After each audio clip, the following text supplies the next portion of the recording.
नमस्कार, मैं हूं आशीष चित्रांशी और आप देख रहे हैं द न्यूज लॉन्चर। ईरान में अमेरिकी सैनिक कदम रखेंगे। 6,000 सैनिक, वो 6,000 सैनिक क्या, वो एक्सपर्ट कमांडोज, मरीन और एयरबोर्न यूनिट के कमांडो, वो ईरान में घुसकर जमीनी ऑपरेशन करेंगे। ये ऐसे जो है ना, दिन में सपने देखते हैं लोग, कुछ लोग होते हैं दिवा स्वप्न देखते हैं, और कुछ हैं दिवा स्वप्न दिखाते हैं। दिखाने वाला अपने यहाँ एक है, वो पूरे देश को 143 करोड़ लोग को दिन में सपने दिखाता है। और कुछ देखते हैं, देखने वाले में ट्रंप है।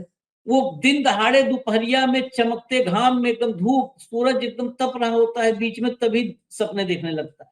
तो ऐसे ही सपने देख रहा है ट्रंप की, हम वहां जमीनी ऑपरेशन करेंगे। जमीनी ऑपरेशन करने के ख्याली पुलाव के बीच में अब ईरान ने अंतिम चेतावनी और अंतिम इनविटेशन दोनों दे दिया। ये मतलब जो अंतिम वो है ना, शादी ब्याह में गांव में बुलावा जाता है एकदम, मतलब एक बार 2 दिन पहले बुलाया जाता है, एक बार फंक्शन के पहले घर घर के जाकर के दरवाजे पर नॉक करके बुलाया जाता है कि बस शुरू होने वाला है आज। तो वैसे ही ये आखिरी बुलावा है, हल्दी चावल आखिरी भेजा है कि आओ। और कहा जो है वो बड़ा तीखा है कि अमेरिकी सैनिकों को हम जला करके राख कर देंगे, ईरान में एक बार बस आ जाएं, जला देंगे, जलाकर राख कर देंगे। इसी बीच और भी मामला सिर्फ यहीं तक नहीं है।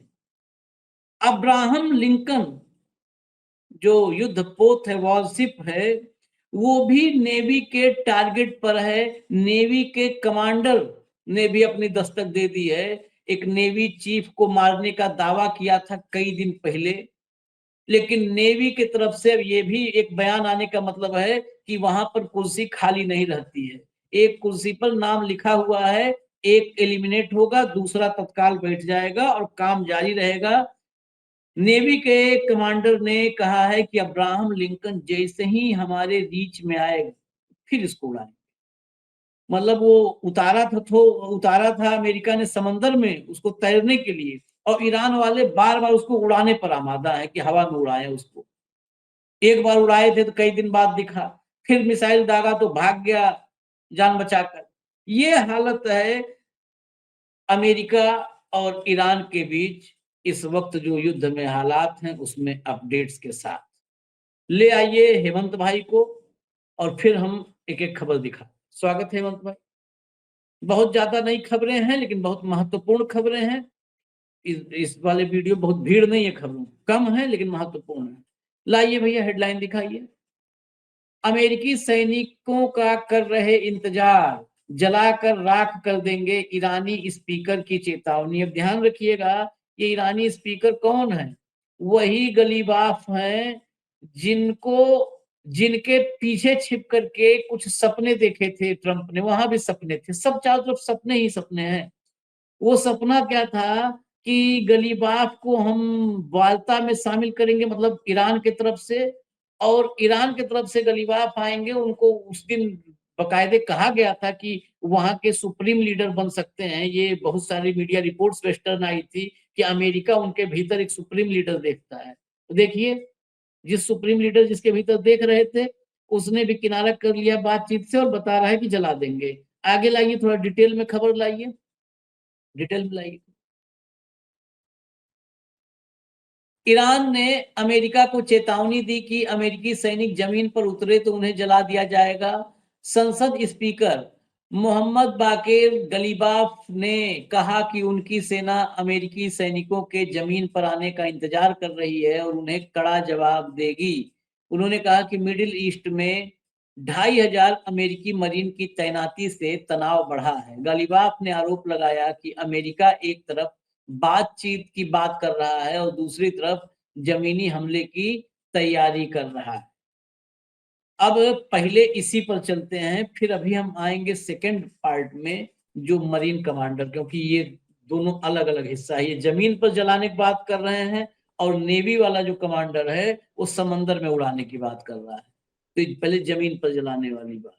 हेमंत भाई, आज सुबह से ही जो है वॉशिंगटन पोस्ट ने खबर छापी उसी के बाद से बड़ी चर्चा होने लगी, क्योंकि वो किसी अफसर, पेंटागन के अफसर के हवाले से छापी थी कि अब ट्रूप्स को उतारा जा सकता है ईरान की जमीन, और ईरान की जमीन पर ईरान इंतजार कर रहा है। तो क्या जलाने के लिए अपने सैनिक उतारेगी अमेरिका वहां पर? अमेरिका उतारेगी? आशीष भाई नमस्कार, आपको, सारे दर्शक साथियों को भी। देखिए, युद्ध का आज 30वां दिन है, जैसा कि आपको पता है, और हकीकत यह है कि अमेरिका हांफने लगा है, थकने लगा है, और पोस्चरिंग में ज्यादा भरोसा कर रहा है। हकीकत अगर आप देखेंगे तो हकीकत यह है कि अमेरिका कहीं ना कहीं भागता हुआ दिखाई दे रहा है युद्ध से। जेडी वांस की जो हरकतें हैं, जो ट्रंप की खुद की हरकतें हैं, जिस तरीके से देश में फंस गए हैं।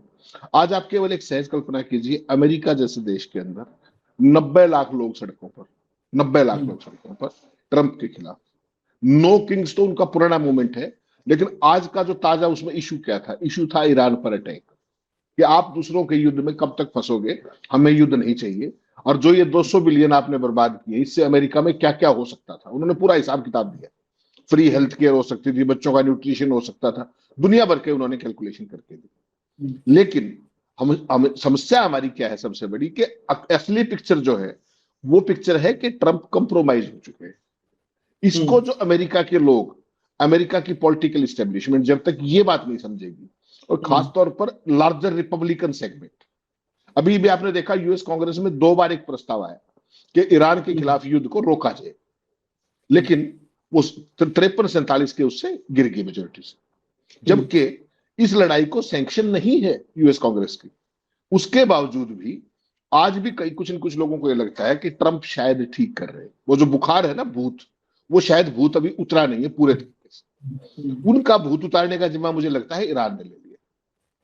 जो अमेरिका कर रहा है उसको कहते हैं हाइड एंड सीक।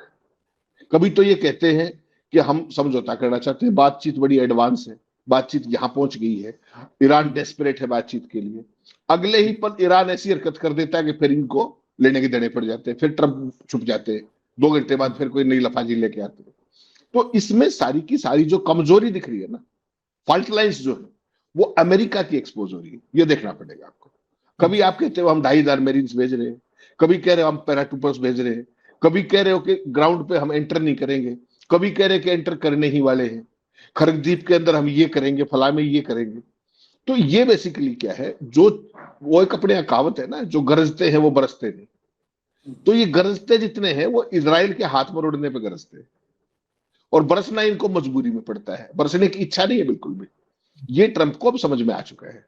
जिस तरीके से सऊदी अरब में कल जो बेस पे अटैक हुआ और 15 सैनिक एक झटके में घायल हुए, इनका जो अवाक्स था वो डैमेज हो गया। अवाक्स तो इनके पास कुल ही 16-17 बच्चे हुए जो अर्ली वार्निंग सिस्टम होते हैं। अब आप हालत देखिए, जो अवाक्स हजारों किलोमीटर दूर की चीज को मिड एयर वो करता है कि भाई वहां पे है, ये लोकेशन है, उसको अपना पता नहीं लगा कि तेरे ऊपर ये होने वाला है, और हो गया काम। सोचिए ना आप। तो ये चिंता का विषय तो है। अवाक्स दुनिया की लेटेस्ट बड़ी से बड़ी मिसाइल्स को, हर चीज को कहीं ना कहीं ट्रैक कर लेता है, और जब उसको हिट किया तो उसको कुछ नहीं पता लगा। ये वही ज्योतिषियों वाली बात होगी कि सारी दुनिया का भविष्य बता रहे, अपनी कोई टांग तोड़ने वाला है उसका नहीं पता लगा, और टांग क्या, उसका तो काम ही कर दिया जो कल ईरान के अंदर हुआ और सऊदी अरब के अंदर हुआ। तो आज की तारीख में अमेरिका की जो परिस्थिति है आशीष भाई, ना उगलते बनता है ना निगलते बनता है। तो ये लफाजी तो आप आज भी, जैसे इजराइल बता रहा है कि रात को बड़ी भारी बॉम्बिंग की है इजराइल के, और इजराइल आईडीएफ ट्वीट कर रहा है क्या कि अमेरिका ने रात को B2 से बॉम्बिंग की है कई कई जगह। तो तुम्हें क्या जरूरत है भाई साहब, वो अपने आप कर लेंगे, तुम्हें क्या जरूरत पड़ी है? इसका मतलब क्या है कि तुम्हें कोई और नहीं, हमें कोई छोड़ नहीं। ये जो परिस्थिति है ना, इजराइल अपने दम पर कभी नहीं कूदता है, वो पूरे का पूरा कूदता है अमेरिका के दम पर। वैसे में इजराइल की फाल्ट लाइन तो एक्सपोज होनी स्वाभाविक भी थी, होनी भी चाहिए, हो भी रही, लेकिन अमेरिका की जो परिस्थिति कराई है उसने, वो भी भूतने भविष्य थी। एक देश जिसके बारे में आप लड़ाई में आए थे, आपकी सारी की सारी कैलकुलेशन गलत हुई, at the cost of repetition, बहुत बारीक से। नंबर एक, रिजीम चेंज हो जाएगा, नहीं हुआ, जबकि मोसाद ने कहा था 1 साल लग जाएगा, नहीं माने, घुस गए तो अब भूतो। उसके बाद कोई देश इतिहास में, समकालीन इतिहास में पिछले 50 सालों में आप बताइए कि अमेरिका के खिलाफ सीना तान करके पूरे 1 महीने तक ना केवल खड़ा रहा हो, उसका इलाज कर रहा हो, और कायदे का इलाज कर रहा हो। ट्रंप ने कब सोचा था कि उसके इतने जहाज डैमेज हो जाएंगे, कभी नहीं सोचा था उसने। और वास्तव में ईरान की जो परिस्थितियां हैं, 50 साल से भाई साहब सैंक्शन्ड देश है, फाइनेंशियली उनकी जो हालत है, उसके बावजूद इंडिजिनस टेक्नोलॉजी उनकी, चाहे वो ड्रोन हो चाहे वो मिसाइल हो, नाको हाँ, चने चबवा के दिखाई ना। ट्रंप रोज ये कहते हैं कि 97% हमने उनका मिसाइलों का जखीरा खत्म कर दिया। आज रोज सीआईए की वही। रिपोर्ट, हाँ, आज सीआईए की रिपोर्ट ये कह रही है कि उनके पास अभी भी 60% मिसाइल इंटैक्ट हैं और वो 6 महीने लड़ सकते हैं। तो वो तो 6 महीने लड़ लेंगे। ट्रंप का क्या होगा अगर 6 दिन भी लड़ाई और चल गई तो? उसका तो सारा system is going down by the day. उसकी जो पॉपुलैरिटी है उसको देख लीजिए। अप्रैल आ गया है, अक्टूबर नवंबर में मिड टर्म चुनाव है सेनेट का, वो कहां जाएगा पॉलिटिकली? ना उसकी युद्ध छोड़ने की हिम्मत है और ना युद्ध को आगे बढ़ाने की हिम्मत है। जिन परिस्थितियों में ईरान लड़ रहा है ना लड़ाई है, वो सर्वाइवल की लड़ाई लड़ रहा है, अस्तित्व की लड़ाई लड़ रहा है, सिर पे कफन बांध के लड़ाई लड़ रहा है। उनके कमिटमेंट का लेवल और है। ऐतिहासिक तौर पर वो वीर लोग हैं, वो अपनी मातृभूमि की रक्षा करना जानते हैं। और अमेरिकन की जो परिस्थिति है, आप देखिए मेरीन्स जो भेजे गए हैं वहां पर, अब जो मिडिल ईस्ट पहुंच गए हैं, उनमें से बहुत सारे लोगों ने प्रोटेस्ट किया है पेंटागन के पास चिट्ठी लिख करके, बहुत सारे लोगों ने, कि ये हमारा युद्ध नहीं, आप हमें मत धकेलिए, आप देश को मत धकेलिए। जो इन सर्विस सोल्जर्स हैं, वो अगर डिफेंस हेडक्वार्टर्स को लिख रहे हैं, तो अमेरिकन आर्मी की साइकी देखिए आप। उनकी युद्ध, जिस चीज में आप जाना नहीं चाहते उसमें मैं आपको झोंक दूं, तो आपकी क्या, किस किस मन से चुनाव लड़ेंगे, वो युद्ध लड़ेंगे आप? आधे मन से लड़ेंगे और अनिच्छा से लड़ेंगे। और एक तरफ अनिच्छा है, दूसरी तरफ इतना सीवियर कमिटमेंट है। और जिस संसद के अध्यक्ष को आप लूज कैनन बता करके, अपना आदमी बता करके चुपके से बातचीत करने का कर रहे थे, वो ये कह रहा है कि घुस के दिखाओ हम तुम्हें जला देंगे। तो कमिटमेंट की समस्या नहीं है। समस्या अमेरिका के सामने अब भी केवल एक है कि वो ये चौधर की लड़ाई छोड़ करके इसको ठीक से पूरी दुनिया को और ज्यादा अंधेरे में ना धकेले, चाहे वो ऊर्जा सुरक्षा है, चाहे वो अपने आर्थिक सुरक्षा है और उसकी खुद की सुरक्षा है। अभी तक जो सैनिक गए हैं, 13 सैनिक की ऑफिशियल डेथ हुई, सैकड़म सैकड़ा घायल है, जिसकी संख्या ये कभी बताते नहीं। फिर मेरा वही सवाल है कि अगर 50-40 सैनिक, ज्यादा मत भी कीजिए, हालांकि चर्चाएं तो बहुत तरह की है करगदीप के आसपास और सारी चीजें, हाँ हाँ, बहुत बहुत सही। बहुत बहुत दावे हैं, चर्चाएं हैं, हम उन चक्रों में नहीं पड़ते। लेकिन मैं केवल ये कह रहा हूं कि अगर ये 13 की संख्या अगर 26 भी हो जाए, फिर ट्रंप क्या करेंगे? फिर उनका पेंटागन क्या करेगा? और पेंटागन की त्रासदी देखिए, उनसे कोई पूछ ही नहीं रहा। उनको तो आदेश आता है कि 2,500 भेज दीजिए, 3,000 पैराट्रूपर्स भेज दीजिए, ये जहाज भेज दीजिए, त्रिपोली भेज दीजिए, फला भेज दीजिए। जिनको स्ट्रेटेजी बनानी चाहिए उनकी स्ट्रेटेजी कोई पूछ ही नहीं रहा। स्ट्रेटेजी तो जेरेड कुशनर बना रहा है। आदेश कौन दे रहा है? नेतन्याहू वहां बैठ करके।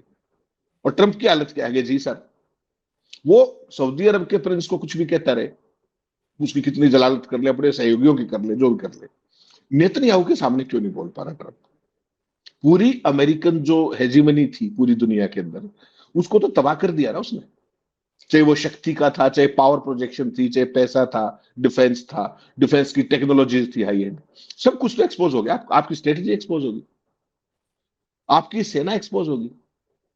पूरी दुनिया में अवैक्स जो है, अमेरिका ने कितने करोड़ लाख करोड़ के बेचे हैं, और खुद के अवैक्स को एक 20 लाख रुपए का ड्रोन ठोक के चला गया। बताइए आप। तो आज की तारीख में अमेरिकन आर्मामेंट भी कहीं ना कहीं खतरे में है।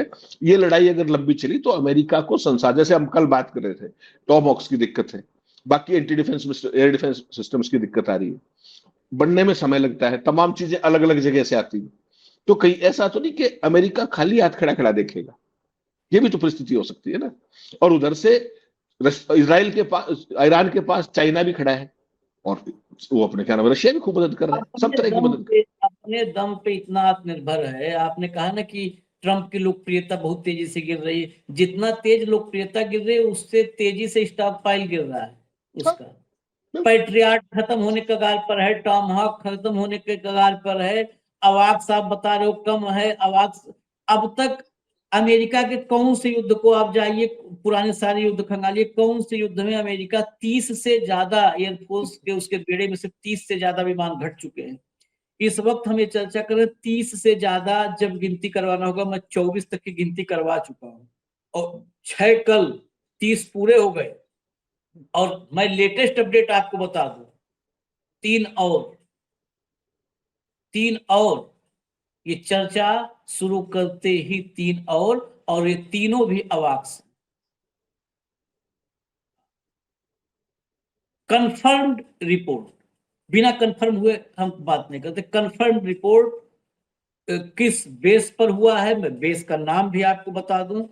ये जो है उन कल प्रिंस सुल्तान बेस पर था, आज ये जो हुआ है ये है, आपको मैं 1 मिनट में बता दे रहा हूं। ये अल-खार्ज एयरबेस पर हुआ है, अल-खार्ज एयरबेस पर 3 अवाक्स और। तो गिनती करिए, ईरान मौका आपको पूरा दे रहा है गिनती सुधारने की। ट्रंप आऊं बाऊं जरूर बकता है तो उसको गिनती सुधारने का पूरा मौका दे रहा है। कुल मिलाकर के ट्रंप, ये बस एक चीज चिंता की हम मुझे नजर आती है, मैं अगले खबर पे चल रहा हूं उसके पहले। जैसे अभी हेमंत भाई ने कहा कि लोकप्रियता घट रही है, चारों तरफ से फंसा हुआ है, चुनाव भी सामने आने वाले हैं। जब ऐसे हालात में व्यक्ति होता है ना, तो युद्ध के किसी मतलब खतरनाक फेज में जाने के चांस ज्यादा होते हैं। हाँ, डेस्परेशन, जब हाँ डेस्परेशन, डेस्परेशन में, क्योंकि उसको उस खप्तुल हवास होता है, उसको समझ में नहीं आता है। चारों तरफ से चुनाव भी हार रहा है, जिंदगी भी हार रहा है, परिवार भी, कहते हैं ना कि मेरे पास बचा क्या, मेरा परिवार भी खो गया, करियर भी मेरा चला गया, उसी टाइप के हालत में है। और दोनों, ये दोनों की कंडीशन वही है, सेम डेस्परेशन है दोनों का। ये चाहे नेतन्याहू हो चाहे ट्रंप, इन दोनों डेस्परेशन लेवल सेम है, क्योंकि उसके सामने भी चुनाव है और वो सत्ता से बाहर जाएगा तो उसका भी सत्ता से बाहर जाते ही जेल का रास्ता उसके लिए बाकायदे कारपेट उर्पेट बिछा हुआ है, तत्काल वो जेल वाले रास्ते पे चले जाएंगे नेतन्याहू से। ये कंडीशन है। अब जरा आते हैं, वो लाइए भैया अगली खबर दिखाइए जरा, IRGC वाली।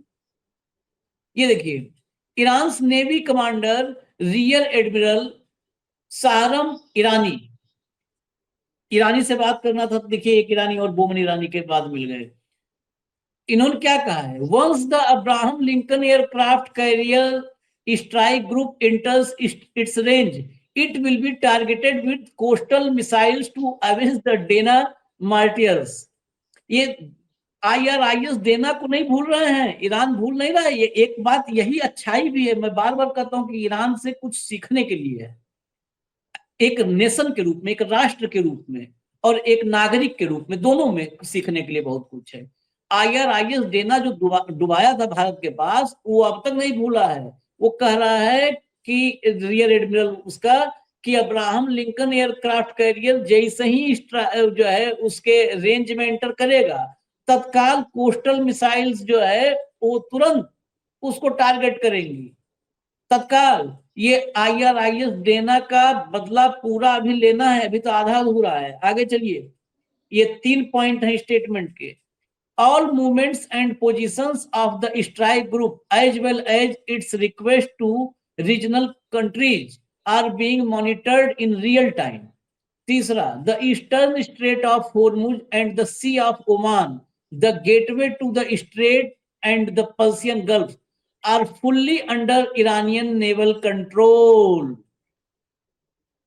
ईस्टर्न स्टेट ऑफ होर्मुज से लेके सी ऑफ ओमान, ओमान की खाड़ी जो है, the gateway to the strait and the Persian gulf, पारस की खाड़ी, कंप्लीटली ईरान की नेवी के कंट्रोल में है। वही नेवी जिसको खत्म कर चुके हैं डोनाल्ड ट्रंप, हटा दीजिए, वही नेवी है, उसी कंट्रोल में है जिसको ट्रंप खत्म कर चुके हैं। अब इस कमांडर के इस स्टेटमेंट को देखिए, कॉन्फिडेंस देखिए। एक होता है झूठ, जैसे ट्रंप का है कि आप पहली लाइन और दूसरी लाइन, 2 लाइनों को, तीसरी आप देखो ही मत, पहली और दूसरी देख लो, आपने माथे पे हाथ रख लोगे कि बोल क्या रहा है। आपको पता है हेमंत भाई, रोज कहता है ना जीत गए जीत गए जीत गए। कल उसकी क्लिप मैंने सुनवाई थी, आपने सुनी भी होगी। उसने कहा कि हमारे अब्राहम लिंकन बहुत मारा है ईरान में। उसकी क्लिप अब्राहम लिंकन के बारे में, जिसको सेंट्रल कमांड ने भी खारिज कर दिया था कि उस पर कोई मिसाइल नहीं हुआ है, सब नाकाम हो गए हैं, ईरान फेल हो गया। कल अपने मुंह से कहा है, उसकी जुबान से सुनवाया हमने दर्शकों को, कहा 17 एंगल से मारा। सोचिए, 17 एंगल्स उसका कोट अनकोट स्टेटमेंट, मतलब स्टेटमेंट क्या हम पढ़े नहीं थे, उसके मुंह से सुनवाए थे। कहा अब्राहम लिंकन को हम उम्मीद भी नहीं कर सकते थे कि ऐसा होगा। अब्राहम लिंकन हम सबसे बड़ा एयरक्राफ्ट कैरियर, उसको 17 एंगल से मारा ईरान। तो आप समझ लीजिए उसकी स्थिति कि पहले लाइन में कहता है कि हमने खत्म कर दिया और दूसरी लाइन में कहता है कि 17 एंगल से मारा है हमको। है? तो ये जरा जेडी वांस को भी सुना देते हैं हम आपको, तब इसको जोड़ते हैं कि इनका देखिए, इनकी कंटिन्यूटी जो है और मतलब निरंतरता जो ईरान की है, इनके बयानों में आपको कहीं पर भी कंट्राडिक्शन या जंप या वो नहीं मिलेगा आपको कि यहाँ पर जंप है यहाँ ब्रेक है। वो कंटिन्यू है, पूरी पॉलिसी स्टेटमेंट सब एक कंटिन्यूटी में है। सुनाइए जरा जेडी वांस को, यहाँ देखिए यहीं पर आपको जंप for a मिलेगा। very, very long time, and that's the दोबारा purpose. You're right. सुनो। Gas price. We need to neuter them for a very, very long time, and that's the purpose. You're right. Gas prices have certainly gone up because of what's going on in the Middle East, but they're going to come down, right? This is a very, very temporary reaction to what is going to ultimately be a short-term conflict. I think the president's been very clear about this, that we're not interested in being in Iran a year down the road, 2 years down the road. We're taking care of business. We're going to be out of there soon, and gas prices are going to come back down. सुनिए, बहुत Iran में रहने में बहुत interest नहीं है इनका लंबे समय तक। मतलब ये बहुत जल्दी उतावले हैं कि कितने जल्दी ईरान से भाग पावे। वो ईरान है कि जो इनकी इच्छा पूरी तृप्त कर दे रहा। कहते हैं ना कि भाई बहुत भूखे हो, इच्छा पूरी भर के जाओ। तो ईरान घेर घेर के जाने नहीं दे रहा है। ये कह रहा है 15 शर्तें हैं, 14 है, कहीं से कह दो कि हाँ हाँ चलो ठीक है जाओ आप। लेकिन ईरान ने कहा जाना नहीं इस बार पूरी मेजबानी हम करेंगे, पूरी खातिरदारी, तब इकट्ठे भेजेंगे ताकि इच्छा कुछ दिन तक तृप्त रहे, मन भरा रहे। हेमंत भाई। यशीष भाई, वही मैं कह रहा हूं कि लगातार देखिए दोनों, उसमें एक महाशक्ति है, उसमें कहीं भी दो बयानों के अंदर तारतम्यता नहीं मिलेगी। एक बार एक्सट्रीम ऑफेंसिव हो, उसी पल अगले ही वाक्य के अंदर आप एक्सट्रीम डिफेंसिव हो। जो आप 17 एंगल्स की बात कर रहे थे वो महोदय, वो यूएसएसआर गेराल्ड की बात कर रहा था। नहीं अब्राहम तो मेरे पास बयान वो गेराल्ड नहीं, अब्राहम लिंकन। अब्राहम की तो लॉन्ड्री में आग लगी थी। उसकी लॉन्ड्री भी अब उसका पता लग रहा है कि वो 2 साल तक एक्शन में नहीं आ पाएगा। उसका यूएसएसआर गेराल्ड का भी। तो अब जो स्थिति है बेसिकली कि वो जो कुछ कह रहा है और ये जो कुछ कह रहे हैं, इनमें कब पहले ट्रंप क्या कह रहे थे कि जेडी वांस पक्ष में नहीं थे, लेकिन बहुत ज्यादा सक्रिय विरोध में भी नहीं थे। फिर कहते हैं कि बातचीत हो रही है। फिर अब उसमें देखिए ईरान की तारतम्यता क्या है। पहले दिन से एक बात करें कि हम अपनी सॉवरेनिटी की रक्षा करेंगे, हम शत्रु को बख्शने वाले नहीं है, हम अपने सुप्रीम लीडर के साथ जो कुछ हुआ उसका बदला लेंगे। आईआरएस देना का बदला, आईआरएस देना को कैसे भूल सकते हैं वो, उनके इतने साथियों के साथ जो आपने किया धोखे के साथ। अनआर्म्ड था वो, जो शिप था अनआर्म्ड था, वो इंडियन उसके इनविटेशन के ऊपर आया था। अनआर्म्ड उसके शिप के ऊपर अटैक करने का क्या मतलब, उसको तारपीडो क्या किया गया?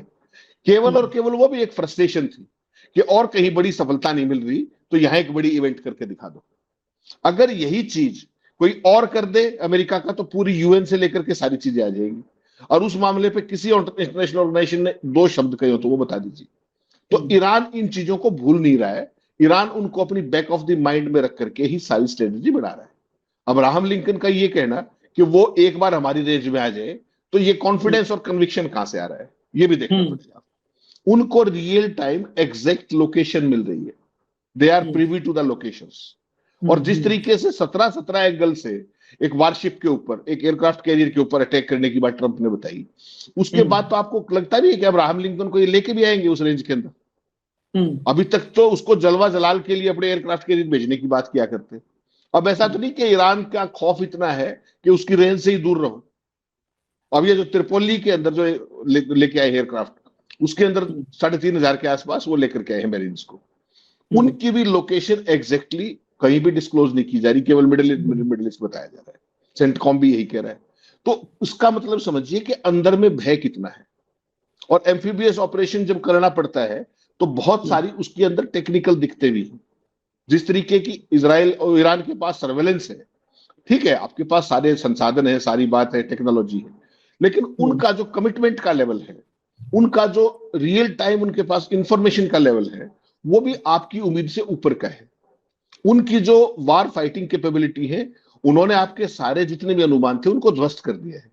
तो इस बात को भी फैक्टरी नहीं अमेरिकन को ये बात ध्यान रखनी पड़ेगी कि देखिए इजराइल तो कहीं ग्राउंड सोल्जर उसकी बात कर नहीं रहे, वो तो केवल हवाई का मामला सारे का सारा है। इधर ईरान में पंगा छेड़ रखा, उधर लेबनान में कर रहे हैं जो कुछ उनको करना है।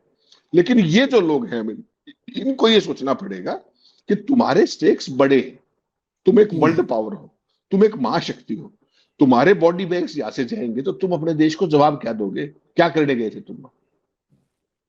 ट्रंप 17 बार ये कह चुका है 30 दिन में कि हमने तो युद्ध जीत लिया, युद्ध जीत लिया और फिर नए सैनिक भेज रहे हो।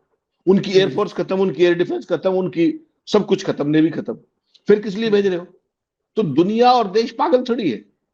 अमेरिकन जो इतने आज लोग सड़कों पे आए, उसका मतलब तो समझ लीजिए एक बार।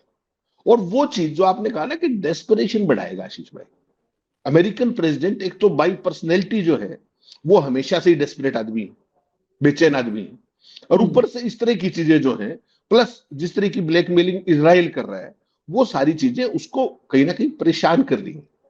उसके ऊपर परफॉर्मेंस का प्रेशर आ रहा है, और परफॉर्मेंस इस तरह के युद्ध के अंदर आप यूनिलेटरली नहीं कर सकते, सामने वाले की क्षमता भी देखनी होती है, उसके कमिटमेंट का लेवल भी देखना होता है, उसकी फायर पावर भी देखनी है। तो ईरान तो अभी तक किसी चीज में पीछे है नहीं, हर चीज में हर चीज का जवाब दे रहा है। जो आप कर रहे हो एग्जैक्टली उसका उसी भाषा में जवाब दे रहा है, फिर कहां जाओगे? तो ये जो चीज है, ये कहीं ना कहीं ट्रंप के मुंह से भी कभी कभी सच निकलवा देती है, और ये कभी ना कभी जेडी वेंस के मुंह से भी निकल जाता है कि हम लंबा समय तक वहां रहना नहीं चाहते। भाई साहब, आपको इनवाइट करने कौन आया था वहां कि आप आ जाओ? क्या जरूरत पड़ी थी आपको? खामनेई साहब बुलाने आए थे कि आ जाओ हम बातचीत करें, आप हम पे हमला कर दो। ये तो बेसिकली शर्म निरपेक्षता और जो सत्ता का दम है ना, ताकत का दम, कि हम तो ग्लोबल पावर है, हम जो चाहे कर दे। एक सैंक्शन से मरे हुए देश, ईरान को आप मरा हुआ देश कह सकते हैं आर्थिक तौर पर। 50 साल अमेरिकन सैंक्शन देश में वो कैसे सरवाइव किए होंगे, कैसे सरवाइव करेंगे वो? ठीक है ना, उनका मेन जो काम है बेचारों का तेल का है, तेल उनका बिक नहीं सकता, अकेला चाइना के अलावा कोई लेता नहीं, उसके बावजूद भी उन्होंने सरवाइव करके दिखाया। Heads off to those people, heads off the Iranian whole system, जिस तरीके के लोग वहां पर हैं, उनकी लीडरशिप, फर्स्ट लाइन खत्म, सेकंड लाइन खत्म, थर्ड लाइन लगी हुई है। नेवी चीफ मार दिया, कोई बात नहीं, नेवी के टैक्स में तो कोई कमी नहीं आई, आओ अभी भी कह रहे हैं कि एक बार रेंज में आके देखो, हमारी कोस्टल मिसाइल इलाज कर देंगे इस बार। तो आप उनका कमिटमेंट का लेवल देखिए, और ये कमिटमेंट के लेवल ही युद्ध जिताया करते हैं आशीष भाई। आप तो हकीकत ये है कि जेडी वेंस और ट्रंप तो यहां से भागने की फिराक में है, उनको मौका नहीं मिल रहा। हकीकत में ये है कि अगर ये एप्स्टीन और ये ब्लैकमेलिंग ना होती, ट्रंप इस युद्ध से चौथे दिन भाग चुका था। और ये ब्लैकमेलिंग आपको दिख रही है कि ट्रंप की हो रही है, ये ट्रंप की ब्लैकमेलिंग नहीं हो रही, ये अमेरिका एज ए नेशन की ब्लैकमेलिंग हो रही है। और पूरी दुनिया के अंदर उनका जो सो कॉल्ड हुआ था वर्ल्ड पावर का, वो बहुत तेजी से ध्वस्त हो रहा है। और अगर महीना 20 दिन और ये लड़ाई चल गई तो मुझे तो लगता है कि ट्रंप तो मुंह दिखाने लायक नहीं बचेंगे इस पूरे युद्ध के अंदर। बिल्कुल नहीं, बिल्कुल ही नहीं। और 90 लाख की आज संख्या, हमने कार्यक्रम किया था तो 70 लाख 75 लाख, लेकिन इस समय तक अब 90 लाख की रिपोर्ट भी आने लगी है। 90 लाख लोग अगर प्रोटेस्ट कर रहे हैं, आप समझिए, कल्पना करिए 90,000 के प्रोटेस्ट पे। नेपाल जैसे देश में जो जेनजी इतना बड़ा हाइप क्रिएट हुआ था ना, सरकार बदल गई, पूर्व प्रधानमंत्री जेल गया, एक नया आदमी जो 4 साल पहले राजनीति में आया प्रधानमंत्री बन गया। कितने लोग रहेंगे उस जेनजी प्रोटेस्ट में? पूरे नेपाल की रिपोर्ट जो है वो है कि 50,000 के आसपास, 45 से 50,000। सरकार बदल दिया। 90 लाख, मुझे समकालीन इतिहास में कभी भी नहीं, मतलब कहीं कोई प्रसंग मेरे सामने नहीं हो सकता है, अगर कुछ हो तो दिमाग से मिस हो रहा हो या कहीं पर हो जो मेरी जानकारी में ना हो। कोई ऐसा किसी भी देश में कोई ऐसा मूवमेंट या कोई ऐसा मोटिव नहीं रहा है जिस पर 90 लाख लोग सड़कों पर एक साथ एक दिन आ गए। आप 90 लाख सोच रहे हैं, 1 करोड़ के करीब, इतनी बड़ी संख्या 90 लाख। और मैंने पहले भी कहा था 90 लाख लोग इस पूरी दुनिया में अगर कहीं सड़क पर आ सकते हैं तो 3 ही 4 मुल्क हैं, एक भारत, एक चीन, एक अमेरिका, एक इंडोनेशिया। इसके अलावा और कहां है? कहीं नहीं है। तो 90 लाख लोग, अब समझ लीजिए कि ट्रंप की क्या स्थिति होगी। लेकिन हेमंत भाई अंडर एस्टिमेट कर देते हैं ट्रंप को। ट्रंप के पास अभी सबसे बड़ा मिसाइल है रजा पहलवी। आज उसने बोला है कि बस वक्त का इंतजार हम कर रहे हैं, मैं बोल दूंगा ईरान में और फिर ईरान में लोग आ जाएंगे रिजिम चेंज करने, बस वक्त का इंतजार कर रहा हूं। वो इतना बड़ा जोकर, मतलब क्या गजब स्थिति है, भयंकर। मतलब वो आदमी ऐसा, उसके पड़ोसी पता नहीं उसके परिवार में उसका बेटा भी उसकी सुनते होंगे कि नहीं सुनते होंगे, और कहता है कि मैं रिजिम चेंज करवाऊंगा, राष्ट्रपति बनूंगा। खामेनेई के शहादत के बाद तत्काल उसने घोषित कर दिया था कि ईरान के लोगों ने मुझसे कहा है, रिक्वेस्ट किया है कि आप संभाल लीजिए ईरान। तो हमने सही भी कह रहे रिक्वेस्ट की थी कि ईरान चले जाओ संभालने के लिए, जा ही हैं। एक नहीं बार रहा आओ, ईरान। एक बार आ जाओ। अरे ट्रंप इस सनकी, कोई सनकी आदमी है, इसको चाहिए कि 6,000 भेजा है, एक एक्स्ट्रा 6,000 एक भेज दे, ये 6,000 कब्जा करेंगे और वो राज करेगा। रजा पहलवी उसको भेज दे, क्राउन प्रिंस। एक से एक जोकरों जमात भी है इकट्ठा। चलिए इजाजत दीजिए हमें, हम फिर अपडेट के साथ आएंगे। धन्यवाद हेमंत भाई, बहुत बहुत धन्यवाद, नमस्कार।